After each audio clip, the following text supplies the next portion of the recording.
اعوذ باللہ من الشیطان الرجیم، بسم اللہ الرحمن الرحیم۔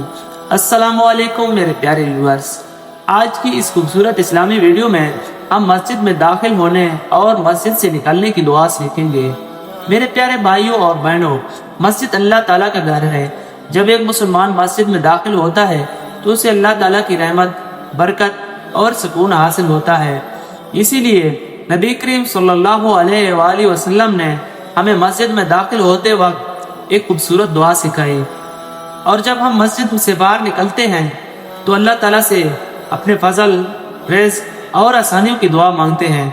یہ دعائیں ہمارے ایمان کو مضبوط کرتی ہیں اور ہمیں ہر وقت اللہ تعالیٰ کو یاد رکھنے کی تلقین کرتی ہیں۔ تو چلیے سیکھتے ہیں مسجد میں داخل ہونے کی دعا۔ اللهم افتح لي ابواب رحمتك۔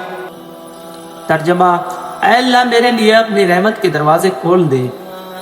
اور مسجد سے نکلنے کی دعا: اللهم انی اسألك من فضلك۔ ترجمہ: اے اللہ میں تجھ سے تیرے فضل کا سوال کرتا ہوں۔ تو آج سے اپنا عادت بنا لیں کہ مسجد میں داخل ہوتے وقت اور مسجد سے نکلتے وقت یہ دعائیں ضرور پڑھیں گے۔ اللہ تعالیٰ ہمیں ان خوبصورت دعاؤں کو یاد کرنے اور ان پر عمل کرنے کی توفیق عطا فرمائے، آمین۔ اگر آپ کو یہ اسلامی ویڈیو پسند آئے تو ہمارے چینل کو لازمی سبسکرائب کریں تاکہ آنے والا ہر ویڈیوز آپ تک پہنچ سکے۔